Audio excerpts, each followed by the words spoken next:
করি না, আর না আমাদের রক্ষার সময় তো জানিই না। ঠিক ঠিক। মুসলমান নামের এমন কিছু কুলাঙ্গার আছে যে জোহরের নামাজের কয় রাকাত, ফজরের নামাজ কয় রাকাত, আসরের নামাজ কয় রাকাত এটাও জানে না, ঠিক কিনা বলে? ঠিক ঠিক। আমি কি কিছু ভুল বলতেছি? না। কথাগুলো বোঝা যাচ্ছে তো? জি জি। যাক, আলহামদুলিল্লাহ। हाय मेरा अल्लाह, हम सब बंदों को জান্নাত में रहूंगा। হ্যাঁ, সম্মানিত হাজিরিন, বিষয়টা হলো ঈমান হলো এমন একটা বিষয়, ঈমান একটা এমন একটা গুরুত্বপূর্ণ বিষয়। আল্লাহকে বিশ্বাস করতে হবে, আল্লাহর বিধিবিধান মেনে চলতে হবে, রাসূলকে বিশ্বাস করতে হবে, রাসূলের সুন্নাত মোতাবেক চলতে হবে, এরপরে ফেরেশতা, জান্নাত, জাহান্নাম বিশ্বাস করতে হবে এবং দিলে খাঁটি নিয়ত করতে হবে একমাত্র আল্লাহ তাআলা আমার প্রতিপালক, লা শারীকা লাহু, তার কোনো শরীক নাই। আছে না বলে? না। বর্তমান সময় দেখা যায় যে অধিকাংশ সময় অতীতে কয়েকদিন আগে শেষ হয়ে গেল বিধর্মীদের একটা পূজা, দেখছে? না, শুনেছি। তো যার যা ধর্ম তার যার উৎসব, এটাই তো নাকি বলে? হুম। তো আমাদেরকে আল্লাহ তাআলা আমাদের এমন একটা বিষয় যে ঈমান অবস্থায় মৃত্যুবরণ করবে, কালিমা লা ইলাহা ইল্লাল্লাহ পড়ে মৃত্যুবরণ করবে, আল্লাহ তাআলা বলেন বিনা হিসাবে ইজ্জত ছাড়া আমি আল্লাহ তাকে জান্নাতের ভিতর প্রবেশ করাবো। সুবহানাল্লাহ। ভাই, ঈমান বিষয়টা গেল। অন্যদিকে দেখা যায় কেন নামাজের বিষয়ে আলোচনা করলাম। নামাজে এত বড় একটা গুরুত্বপূর্ণ, ইসলামের মধ্যে গুরুত্বপূর্ণ বিষয়, সব থেকে বড় বিষয় হলো নামাজ। নামাজ সম্পর্কে রাসূল বলেন, আউয়ালু মা ইউহাসাবু বিহিল আবদু ইয়াউমাল কিয়ামাতিস সালাহ। যে কিয়ামতের দিন সর্বপ্রথম কিসের হিসাব দেওয়া হবে বলে? নামাজের। কিয়ামতের দিন সর্বপ্রথম নামাজের হিসাব নেওয়া হবে। এর ভিতর কারো সন্দেহ আছে? না। লা রাইবা ফি, লা রাইবা ফি, এর ভিতরে কোনো সন্দেহ নাই। আল্লাহ তাআলা বলেন যে নামাজ সময় মতো গুরুত্ব সহকারে আদায় করবে, আমি আল্লাহ তাকে জান্নাতে প্রবেশ করাবো। এমনকি আমি রসূলের সাথে ওই কিয়ামতের দিন কাতারবদ্ধ করে দেব। সুবহানাল্লাহ। আমরা দেখতে পাচ্ছি আমাদের বক্তা হাইসে বিনা কারণে নামাজ কাজা করবে, যেমন আল্লাহ বলেন 288 বছর জাহান্নামের আগুনে তাকে পড়তে হবে। 288 বছর যদি জাহান্নামে পড়তে হয়, দুনিয়ার সামান্য কোনো কিঞ্চিত পরিমাণ আগুন যদি আমার পায়ে লাগে, হাত টের পায় না, হাতে লাগলে পাও টের পায় না, কিন্তু ওই জাহান্নামের এতটুকু আগুন যদি আমার পায়ে লাগে, কলিজা পর্যন্ত গুনাহ হয়ে যাবে। এত ভয়ঙ্কর শাস্তি, এত ভয়ঙ্কর আযাব।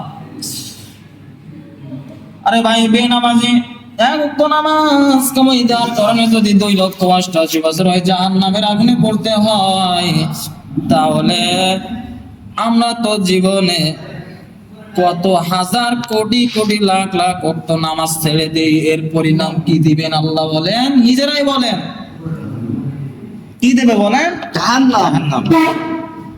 আল্লাহ তাআলা মাফ করতে পারেন, তিনি মাফ করনেওয়ালা, তিনি কবুল করনেওয়ালা। তাই আসুন সবাই তওবা করে খাঁটি দিনে আল্লাহকে স্মরণ করি। আল্লাহ তাআলা ওই ব্যক্তিকেই পছন্দ করেন যে সব সময় আল্লাহর কাছে হাত উঠায় তওবা করেন, ঠিক কিনা বলেন? ঠিক। যে এক ওয়াক্ত নামাজ বা এক রাকাত নামাজ কামাই দিলে যদি ওই 288 বছর জাহান্নামে থাকতে হয়, এরপরে আমরা তো জিন্দেগির কত ওয়াক্ত ধারাবাহিকতা চলে যাচ্ছে, তার অনুসরণ কখনো করি নাই। আরে প্রিয় সম্মানিত হাজিরিন, একটা কথা সব সময় মনে রাখেন, আমি আপনাদেরকে বলে যাচ্ছি যে আল্লাহ তাআলা কিন্তু ওই কিয়ামতের ময়দানে যখন দলিল পেশ করা হবে, তখন আল্লাহর সামনে ওই তোমার সেকেন্ডের হিসাবও দেওয়া হবে। কি করেছো দুনিয়াতে, কি করেছো আমার জন্য বলো? তুমি তো সবসময় নিজের পাগলে, নিজের আরামের জন্য ঘুরে বেড়াইছো, তোমার বাপের সন্তুষ্টির জন্য ঘুরে বেড়াইছো, তোমার গার্লফ্রেন্ডের সন্তুষ্টির জন্য ঘুরে বেড়াইছো, তোমার মায়ের সন্তুষ্টির জন্য ঘুরে বেড়াইছো। আমার জন্য কি করছো দেখাও। তখন সে মিথ্যে কথা বলবে, তবুও যখন মিথ্যে কথা বলবে দলিল তার সামনে খুলে দেওয়া হবে। মৃত্যু তো একদিন হবেই, মৃত্যু তো অনিবার্য। কুল্লু নাফসিন যায়িকাতুল মাউত, প্রত্যেকটা বস্তু, প্রত্যেকটা প্রাণীরই মৃত্যু নির্দিষ্ট একটা সময় হবেই হবে। মৃত্যু যেহেতু হবে, তাহলে ইহুদি খ্রিস্টান নাসারাদের সম্মুখে কেন আমরা মাথা ঝুঁকাবো বলেন? ঠিক। মৃত্যুর যার, যেই মুমিনের ভিতরে, যে মুসলমানের ভিতরে মৃত্যুর কোনো ভয় থাকবে না, সে কখনো ভীত সন্ত্রস্ত হতে পারে না। সে সব সময় বাঘের মতো গর্জন দিয়ে চলে আর আল্লাহর বিধিবিধান মেনে চলে, রাসূলের অনুসরণ করে। ঠিক কিনা বলে? ঠিক। তো ভাই, ওই জাহান্নামের হুঙ্কার এত ভয়ঙ্কর হবে যে কিয়ামতের ময়দানকে যখন উপস্থিত করা হবে, আল্লাহ তাআলা তার আদালতে বসে থাকবেন। এমনকি দেখা যাবে বেনামাজের উঠানো হবে, সব বেনামাজের নন-নামী মুসলমানদেরকে উঠানো হবে উলঙ্গ অবস্থায়। হযরত আয়েশা রাদিয়াল্লাহু তাআলা রাসূলের কাছে জিজ্ঞেস করেন, হে রাসূল, সেদিন কি একজনের লজ্জা লাগবে না অপরের দিকে তাকাইতে? তখন রাসূল বললেন, লজ্জা কিসের? সেদিক কাকে বিপদ সেটাই তো চিন্তায় বাঁচবে না, অথবা সেটাই দেখার তো সময় পাবে না, আর কিসের লজ্জা? এত কঠিন হুঙ্কারের পর রাসূল সাল্লাল্লাহু আলাইহি ওয়াসাল্লাম বলেন, হে আয়েশা, তুমি কি এর থেকে আরো কঠিনতম বিস্তার কিছু শুনতে চাও? কঠিন কিছু ঘটনা শুনতে চাও? তখন আয়েশা বললেন, জি বলেন। তখন রাসূল বললেন, কিয়ামতের মাঠ যে এত ভয়ঙ্কর হবে যে বেনামাজের তিনটা দিক দিয়ে আযাব আসতে থাকবে। এক নম্বরে যে আসমানের সূর্য, সেই সূর্য থাকবে আধা বিঘে মাথার উপরে, এবং পাও থাকবে আলো পুরে বাংলাদেশ। এই পুরা পৃথিবীটাই হবে আপনার কিয়ামতের মাঠ। এই নিচ দিয়ে মরুভূমির মতো বালুর উপর দিয়ে উঠবে, আগুন টকবক করবে। একদিক দিয়ে দেখা যাবে আল্লাহর কঠিন হুঙ্কার, আল্লাহ রাগান্বিত অবস্থায় থাকবেন। অপর দিকে দেখা যাবে আধা হাত উপরে থাকবে সূর্য, যে সূর্যের তাপে গুনাহগারের মগজটা টকবক করতে থাকবে। অন্যদিকে আল্লাহ তাআলা বলবেন, আমতাজুল ইয়াউমা আইয়ুহাল মুজরিমুন, আমতাজুল ইয়াউমা আইয়ুহাল মুজরিমুন। আজকের রাজত্ব কার? অপরাধীরা কই? তাদেরকে ধরে আনো, তাদেরকে ফেরেশতারা অপরাধীদেরকে টেনে হিঁচড়ে জাহান্নামের ভিতর নিয়ে যাবে।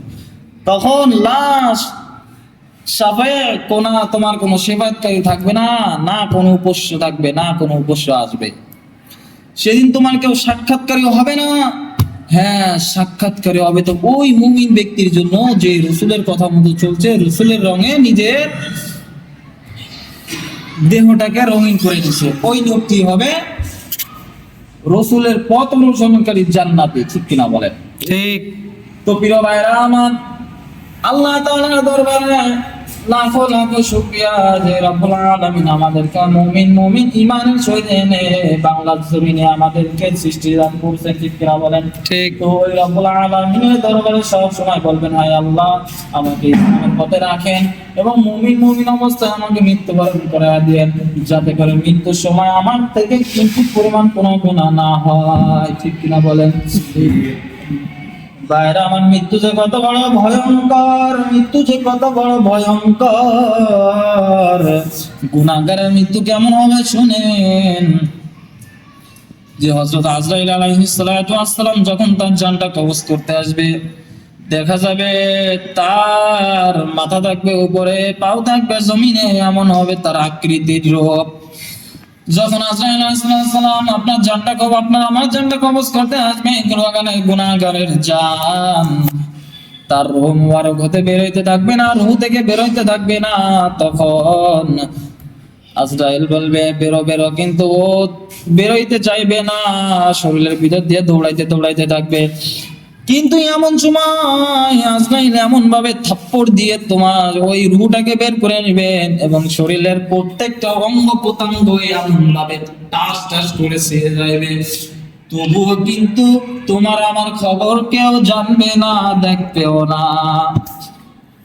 नेक आदमी से दोस्ती रखो, ये हमारा तुम्हारा मुसलमान का मकसद है। सब इंसान ये समझ गया जे नेक आदमी से दोस्ती रखना चाहिए, যে ভালো মানুষের সঙ্গে বন্ধুত্ব করো, ভালো মানুষের সঙ্গে মিশো। ঠিক কিনা বলেন? ঠিক। আল্লাহ তাআলা আমাদেরকে এই জ্ঞান বুঝার এবং আমল করার তৌফিক দান করুক, আমিন। আমিন। এই পর্যায়ে আমার বক্তব্য এই পর্যন্ত শেষ করলাম। খালি বক্তব্য না, এর ভিতর কিছু শিক্ষণীয় ঘটনা আছে যা আপনার আমার মেনে চলতে হবে, ঠিক কিনা বলেন? ঠিক। আল্লাহ তাআলা আপনাদেরকেও এবং আমাকেও ইহার উপর আমল করার তৌফিক দান করুক, আমিন। ওয়া মা আলাইনা ইল্লাল বালাগুল মুবিন।